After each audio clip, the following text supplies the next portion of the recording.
Hi guys, it's Dane at Jonah Custom Guitars. I've got another project I'm starting here. It's a neck reset on a 1970 Gibson J-50. 1970 J-50. It's a pretty good looking guitar. I'll just hold it up here.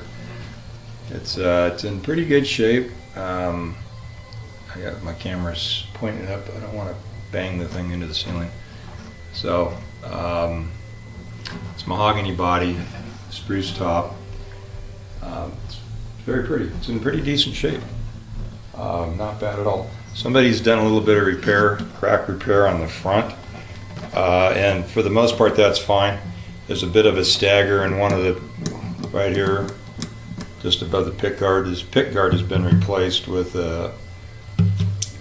well, I don't know if tortoiseshell was original. You can see where the original pick guard was at, and then it also doesn't line up. I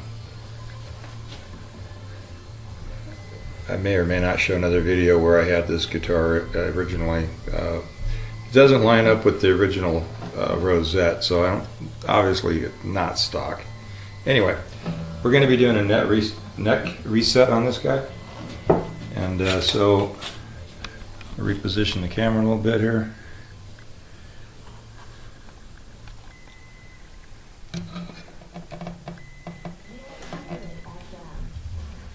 A little bit of glare on that right there, but we'll hopefully that won't be an issue for you. So the first thing to take note of is the truss rod is working great. This is one of the most responsive truss rods I've run into on an old guitar, and just a little teeny bit of adjustment really does a lot for this neck. So it's flat right now. That's important for when I decide, see where the neck is going to line up, with the bridge. And like I said, it's flat. Well, I take that back. I had the strings off of it, and I had just actually flattened the neck out to take a reading on the bridge, and I put the strings back on it just to see how much pull I get up on the body right here. So I'm going to deal with that first, and then I'll straighten the neck out. I'm going to have to straighten the neck out without string tension on it, and it'll be straight when I take the strings off. So anyway, I made myself a gauge for checking the distance from the top of the neck to the top of the bridge, which is kind of how you have to figure this out, where you're going to line up with it if you just don't want to do all trial and error. So StewMac makes a metal one basically that looks a lot like just a regular straight edge, and has a dial caliper on the end of it. So I just ripped a piece of oak to about 2 inches, ran it through the joiner, and got it nice and flat, as indicated by the line with the bottom corners coming down on this edge. So that's my flat edge. It's designated before I did any of the notching. This notch is just for the net, so that if I want to do it, use it on a bass down the road, I can do that. I didn't want to cut it short at the nut, and then it would not work for a bass. So I just put a notch where the nut's going to be. And then I just pulled one of these dial indicators I have off my, I made a neck jig that you've seen in videos before, if you've watched my videos. And I just pulled one of the dial calipers off of that and just drilled a hole in here, and it's just a press fit in there, but you have no pressure at all on this caliper. So that will allow me to go across the neck and just meter down right to the bridge when the time comes for that. And I set it at 0 on my joiner table, because that's probably the flattest thing I have in here. It's very flat. So we're going to go ahead and see how much, if any, body hump we have here. And I already ran these shims under here, and so it really doesn't matter what the number is, because I drew lines on the shims. So as long as the shims go back in where they are right now, that will bring my guitar back to the point right here, touching the straight edge right here at the apex of this hump. So now when I pull the string tension off, take the strings back off, I can simulate this hump.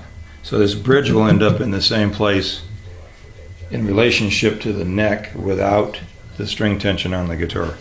Or let's say it'll simulate it close enough that I'll be able to dial it in with the saddle height. It's not going to be exact because obviously the neck is pulling, and you know, when you have all that tension on there, you're not going to be able to simulate that identically. But it'll be close enough that we can, once we get it all back together, it's going to need a new saddle. Once the saddle goes in, I'll be able to adjust the height on that saddle, and it'll be well within spec to get myself a, you know, 5/64 or 4/64 height at the 12th fret here. So, and I checked this in another video. I'm pretty sure, well, I don't even know where my relief is at right now because, like I said, I had straightened this neck out. So the relief could be goofy for all I know at this point. That's well within tolerances. I think the string height was somewhere in the 9/64s range when I first measured it, and that's where it's at.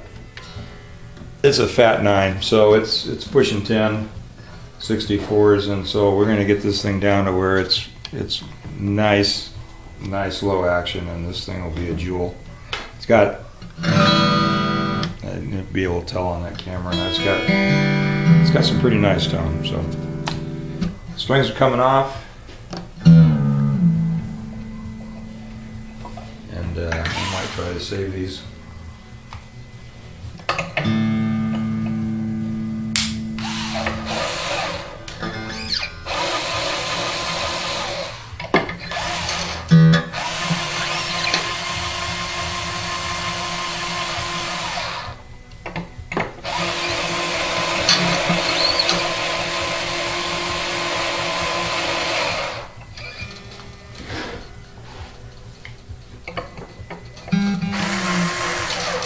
About the cheapest little cordless drill you could find anywhere, and it's Black & Decker, which is a tool I truly hate, Black & Decker brand wise. But it's perfect for this because it's underpowered, and I just leave it sitting plugged into the charger all the time, so I don't have to worry about it moving fast or doing anything crazy on me.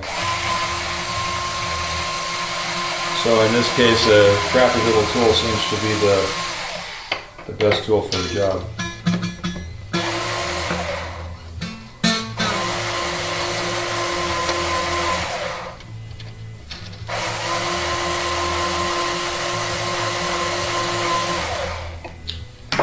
All right, got a little block over here with holes in it for my bridge pins, and I'll try this at home. Just got a real tiny little pair of diagonal cutters here, and I just go from one pin to the next. I do not even mar the pins doing this. The last pin I just go over the bridge or the saddle, and that pulls everything loose. Then I got holes in the block over here. Just put them in base to treble. This is also my fret block. When I'm doing fret work, I can just cut them all out and stick them in there. It's also a neck rocker. As you can see, I have a few of these laying around. So got one there with all the holes in it, got one under the neck right here. Alright, so if I can get these off, I actually really hate retying old strings, but I may have to go on and off with these, so just throw them over there for now.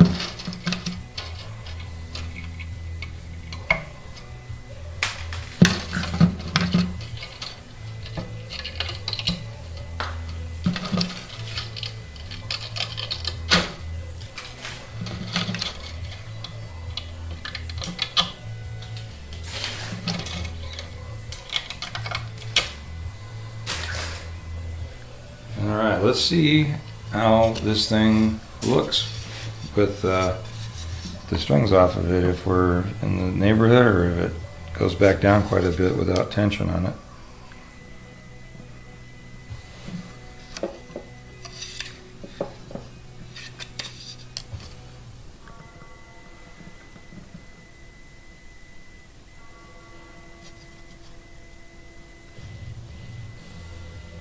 You know, that top really did not move, so I don't even have to put a jack in it. So I took the dial indicator off my neck jig, and this part of this thing fits in my neck jig as the peg head jack, and I just cut a little notch in this block in order to put it inside here and support the bridge from inside if need be. But this thing didn't even move. This is the second Gibson I've had in here that I've noticed they have this rather large bridge plate that actually spans the entire, well, when you get into here, you've got these diagonal braces that come across here, and then there's another one that goes all the way into that diagonal. So I've got a brace. So you've got the X brace, right? It goes approximately through here and through here, right, around the sound hole, not through the sound hole. So it's right in here and right in here.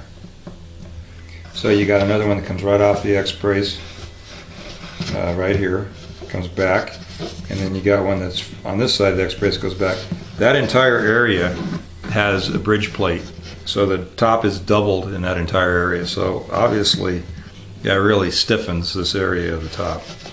I suspect that without that, I'd just see a lot more rotation here in the saddle, you know, pulling forward, not only pulling forward, but also humping. So there's not a lot of that. For a neck that needs to be reset, it's kind of unusual to not have more rotation here, at least in my experience. It's kind of unusual, you know, and it's not unusual at all to see a guitar really sunk right in here. Really, you know, from that pulling up, it rolls this part of the guitar in right here.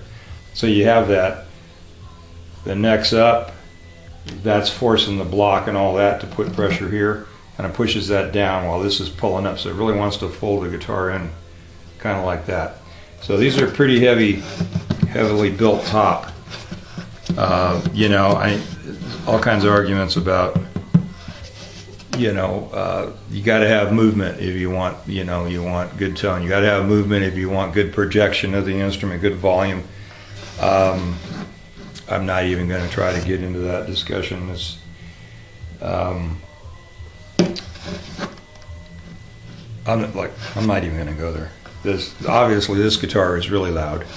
Well, maybe not so obvious to you, but I've played it. It's really loud, and this top is thick, and it's not moving in. And with that extra plate under the bridge, you know, most bridge plates, if you don't know, pretty much just cover right under the bridge, and they cut in at an angle to where those little braces intersect them on either side, just like this. But this thing is, you know, not perfectly so, but it's basically this diamond of material underneath the bridge, so it's supporting a pretty good size area of this top.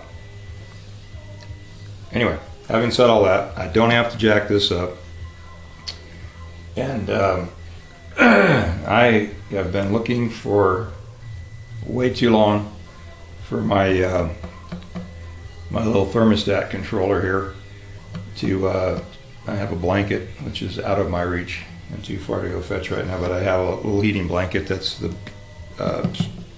bridge size.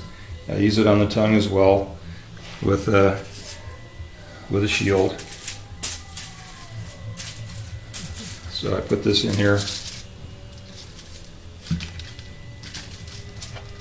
a piece of masonite with foil wrapped around it, and I can just lay that heat blanket right on the tongue extension. It can just hang over here and doesn't hurt anything there. I don't want to hang it over the fretboard section, because that will loosen the glue between the fretboard and the neck itself, and I sure don't want to loosen that glue. I only want to loosen the glue that's holding this to the body right here.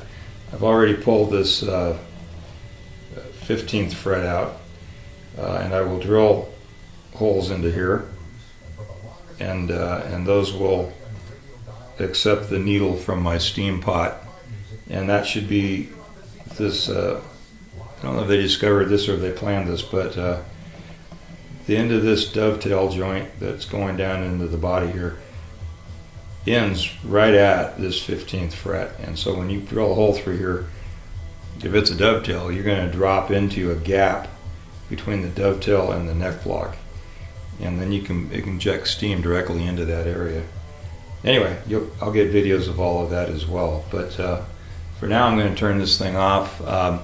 I've got to find my thermostat controller for my heat blanket, and I don't know where it went. Anyway, thanks for watching. I'll bring you back in when I get ready to heat this up and pull the fretboard extension loose. Thanks for watching, guys.